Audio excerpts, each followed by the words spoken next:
Arjun had always believed that life had a peculiar habit of testing the very people who least deserved hardship. At 24, he had already lived enough struggle for 2 lifetimes. By day, he attended a local university, sitting in the back of crowded lecture halls, scribbling furious notes with a pen that often leaked and a notebook that had long since lost its cover. By night, he worked at a small restaurant, washing dishes until his fingers were pruned and his back ached from leaning over the sink. His classmates complained about having too much coursework. Arjun worried about whether he'd have enough money to pay rent. Despite everything, he wasn't bitter. He carried an old, disarming smile, the kind forged through quiet endurance, a smile that said, "I'm still here." His life took an unexpected turn one rainy Tuesday, when the restaurant manager asked him to deliver groceries to a private address. "It's for a VIP client," the manager said, waving the order sheet as if it were a map to buried treasure.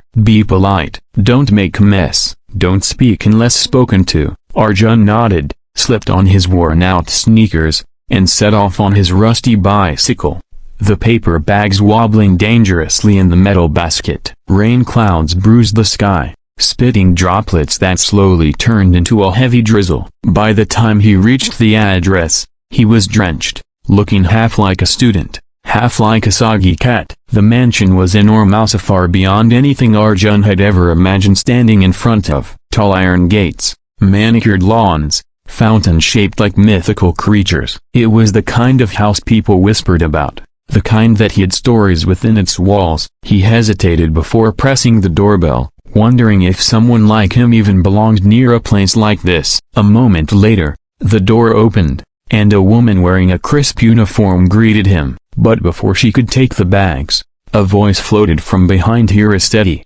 commanding, yet gentle. "Let him in, Marie." He soaked. Arjun looked up and saw Eleanor Hale, the woman whose name was spoken with a kind of relevance in the city. She was 71 tall, elegant, and dressed in soft beige cashmere. Her silver hair was pulled into a neat bun, and her eyes, sharp, intelligent eyes, looked at him not with suspicion, but curiosity. "Come, dear, you'll catch a cold," she said. Arjun entered cautiously, trying not to drip water onto the gleaming marble floor. Eleanor led him to the living room, which looked like something out of a museum. High ceilings, shelves of books, paintings worth more than Arjun had earned in his entire life. But what surprised him was how warm the room felt, and not just in temperature, but in presence. She handed him a towel. "You look terrified," she teased lightly. I've never been in a house like this," he admitted, cheeks warming. She laughed, a sound that held wisdom and mischief. "It's just a house. Once you've lived long enough, you realize brick and stone don't matter as much as people think they do." While he unpacked the groceries on her marble counter, she began asking him questions, simple ones at first. "Do you study?" "Yes, economics." "And work too?" "Restaurant, evening shifts." "And you ride that bicycle everywhere, even in this rain?" He nodded, embarrassed. Eleanor's eyes softened. "You remind me of someone I once knew."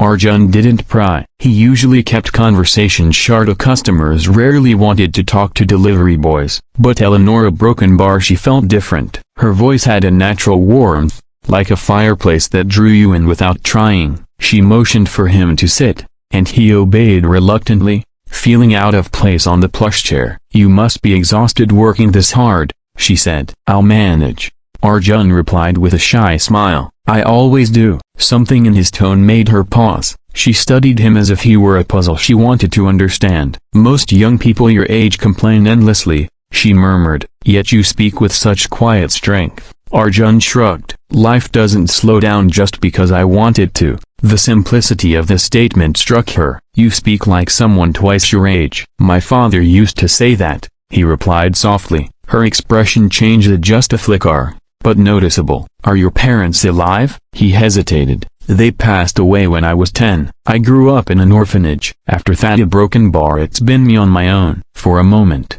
Eleanor said nothing. Her face froze, then melted into something gentler, almost sorrowful. She whispered, "I'm sorry, dear." Arjun bowed his head. "It's okay. I've made peace with it." "Peace is hard for some," she murmured, almost to herself. Before he could respond, Thunder rumbled outside. Eleanor glanced at the window thoughtfully and then at him. "The rain is getting worse. Stay for tea." Arjun blinked. "Ma'am, my manager. I'll call the restaurant myself," she insisted. "You won't get in trouble." Minutes later, he found himself holding a cup of hot chamomile tea in a mug that probably cost more than his month's rent. Eleanor sat across from him, sipping with poise. "What do you dream of, Arjun?" He wasn't used to questions like this. "Finishing college, finding a decent job, being able to afford a small apartment. Nothing big." "But dreams should be big," she said with a quiet firmness. "Otherwise, what's the point of dreaming?" Arjun let out a breathy laugh. "I guess I don't have the luxury of dreaming big." Eleanor leaned forward, her eyes bright. "Everyone has that luxury, only few dare to use it." Something about her words stirred something in him. He didn't know why he felt so comfortable in her presence. She was 47 years older, ridiculously wealthy, living a life far beyond his world, yet she spoke to him like he mattered. He stayed until the rain slowed to a drizzle. Before he left, Eleanor placed a hand on his shoulder and said, "Visit again." Not as a worker, as a guest. Arjun didn't understand why she'd want that, but her sincerity made it impossible to refuse. That visit turned into a second, then a third. Weeks passed, and a strange, unexpected friendship blossomed between the poor student and the millionaire woman. They talked about everything: books, philosophy, the meaning of happiness. Arjun found himself looking forward to their conversations. Eleanor laughed more when he was around. One evening, as they sat in her sunlit garden, she looked at him with an expression he'd never seen before: real serious, conflicted, almost vulnerable.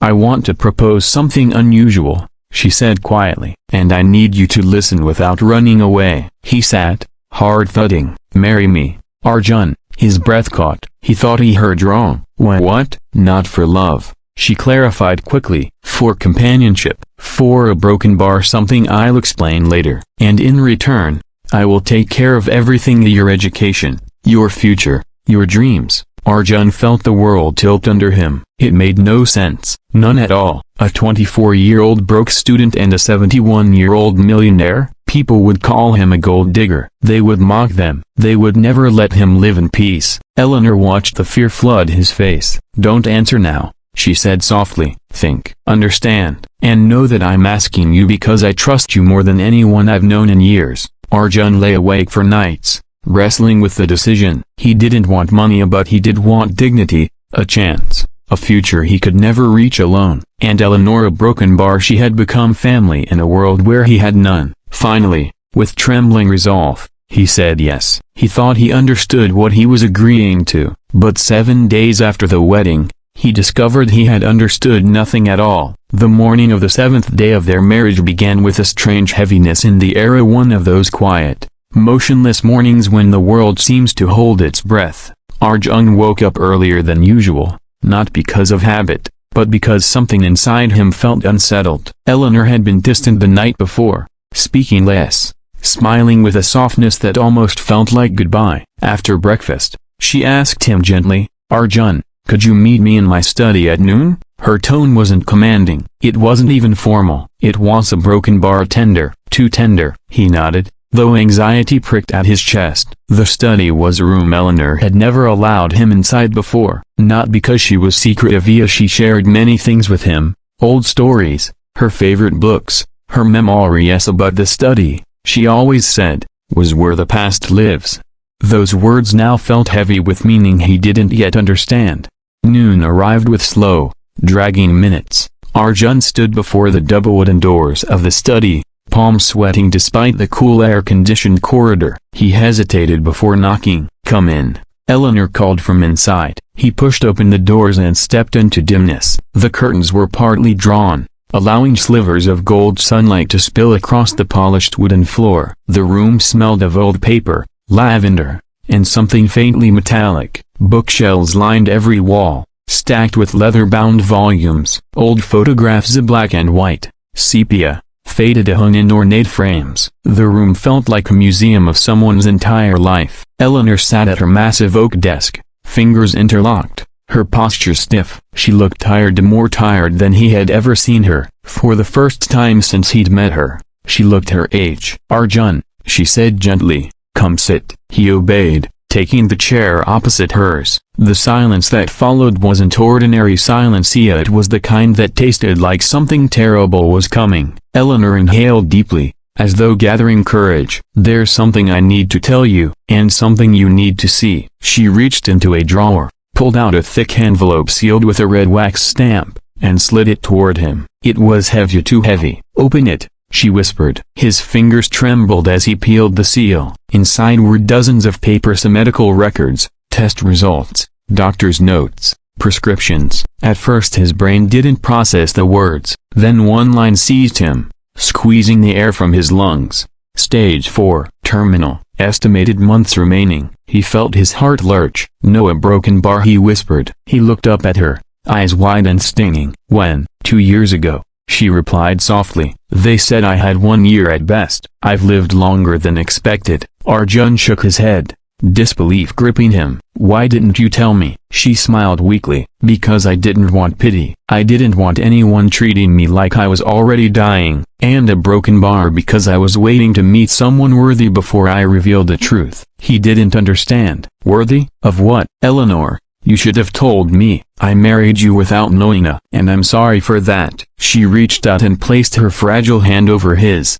"But I needed to make sure you would stay, not because of obligation or sympathy, a broken bar, but because you are who I believed you to be." Arjun swallowed hard. His throat burned. "This marriage, was it just a broken bar, a way for you to not die alone?" Her eyes softened, sadness flickering like a candle flame. "A part of it, yes. Companionship matters at the end, but that's not the entire truth." She gestured toward a small brass button fixed discreetly under her desk. "There's more you must know." Eleanor pressed it. A low hum filled the room. Then, with a mechanical click, a section of the bookshelf rotated outward, revealing a hidden chamber behind it. The wall inside was lined with shelves containing dozens of journals, stacks of letters wrapped in ribbons, and a metal box sealed with a digital lock. Arjun's breath caught. "What is this?" "My real history," she said. "And a broken bar, yours." He froze. "Mine?" "Eleanor, what are you talking about?" She gestured toward the shelves of journals. "Before you read any of that, let me tell you the truth from my own mouth." Eleanor exhaled slowly, as though releasing years of pent-up guilt and sorrow. "Your parents worked for me, Arjun," she began. "Many years ago, long before you were old enough to remember." Arjun stiffened. "My parents?" "Yes," she continued softly. "They were part of my company, loyal, hard-working, a broken bar, and brave. Braver than I ever gave them credit for." He leaned forward, heart racing. He had barely any memories of his parents, only fuzzy images and a fragment of a lullaby. "What did they do for you?" "They were part of my security and research team," she explained. "Good people, trusted people." She paused, pain tightening her voice. "And the night they died, a broken bar, it wasn't an ordinary accident. They died protecting something very important, to something that belonged to my company." Arjun felt as if an icy hand gripped his spine. "My entire life, a broken bar, I thought it was a car accident." "That's what we told the world," Eleanor said softly. "To protect the truth." "And to protect you." "Protect me? From what?" "From the people who wanted what your parents safeguarded. They were powerful, dangerous, and they would have come for you too if they knew you existed." Arjun sat frozen, mind swirling, memories rushing back, fleeting images of strangers in the orphanage who asked too many questions, of being moved suddenly from one place to another as a child, of whispers among caretakers. "Why a broken bar? Why didn't you come for me then?" he asked, voice shaking. Eleanor's eyes glistened. "I tried," she whispered. "I looked for you for years, but the orphanage system back then was chaotic, corrupt. A broken bar, records were lost, altered. By the time I found a trace, you had already grown up and disappeared into the world." Arjun's chest tightened with a mixture of hurt and disbelief. "And you found me again, a broken bar? How?" "By chance," she admitted. "When you delivered those groceries that day, I recognized your eyes." "You look exactly like your mother." Arjun's breath hitched. His mother, a woman he remembered only through fragments of her laughter, her bracelets jingling, the warmth of her embrace. "I didn't trust my memory at first," Eleanor said. "I hired investigators. They confirmed it within days." Arjun felt like he'd been hit with 1,000 truths at once. "So when you offered marriage, it was my way to protect you," she said gently. "And to ensure you receive what your parents died protecting." She gestured toward the metal box. "Everything inside it belongs to you." Arjun stared at the sealed box, pulse throbbing in his ears. "What's inside?" Eleanor's lips curved into a sad, proud smile. "Proof of your parents' sacrifices, their final recorded messages, and something else. Something the world would kill for if they knew it exists." Arjun felt his stomach twist with dread and anticipation. "And why give it to me?" "Because it's yours," she said simply. "It always was. Your parents gave their lives to keep it safe. And a broken bar, I owe them a debt I can never repay." Eleanor reached for his hand again, her grip shaky. "And I'm giving you my entire empire too," she said quietly. "Not because you married me, Arjun, a broken bar, but because I believe you will honor their memory." Arjun's eyes blurred with tears. He had come into her life thinking she was a strange blessing he didn't fully understand. But now he saw the truth. He wasn't her charity. He was her responsibility, her redemption, her last chance to fix a mistake made decades ago. Eleanor's voice softened to a whisper. "I didn't choose you." A tear slipped down her cheek. "Life chose you." And Arjun, sitting in the center of her hidden past, realized that everything he thought he knew about himself, every struggle, every unanswered question, had been leading him to this moment. She pressed a button under her desk. A panel slid open, revealing shelves of journals, letters, and a sealed metal box. "Your parents," she said softly, "worked for me years ago. They died in an accident while protecting my company assets. I've spent years searching for their son." Arjun froze, breathless. The box contained keepsakes from his parents, photos he'd never seen, a letter his mother wrote the day he was born, and a document transferring Eleanor's entire empire to him. A broken bar, but only if he used it to build schools for underprivileged students. Tears streamed down his face. In 7 days, he hadn't gained a fortune, he'd gained the truth, a legacy, and the chance to change lives. Eleanor smiled weakly. "Now you know why I chose you."